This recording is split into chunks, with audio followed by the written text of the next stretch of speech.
Why do I use pygame instead of Unity? Why would someone even choose to use a more complex method to make games instead of just the easy, abstracted method that Unity offers? Well, today I'd like to explain why I, and many others, choose to use pygame instead of a game engine like Unity or Unreal. First of all, what is pygame? Pygame is the library for the Python programming language, which essentially makes creating games with the language easier. For anyone who's tried to make games with vanilla Python, you'll know that you do need something like pygame to actually succeed. On the other hand, Unity is a game engine. It has a set of tools that makes creating good games easy and very quick. Let's take implementing physics as an example. In Unity, you'd literally have to click 3 buttons.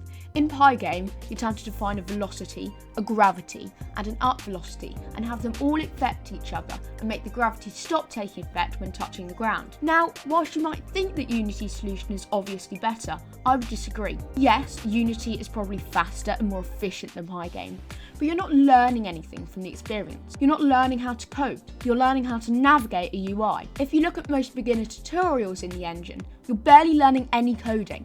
In Unity, you still do have to do a lot of coding, but it's so abstracted that you're not learning as much as you could be. Pygame is better for learning. Additionally, I find pygame more fun than Unity. If you're making games as a hobby, like me, and are more focused on the process than the final product, pygame is far more interesting and exciting as you do more problem solving and thinking. If you're in a business environment or your objective is to create games fast, then using a game engine like Unity or Unreal is probably the best option. If you're a hobbyist or interested in the learning process, I think pygame will give you a better experience and teach you more about programming. The game I'm playing in this video was programmed in pygame, and I had great fun making it. And you can have great fun playing it if you click on the link in the description or search up Endless Onslaught on itch.io.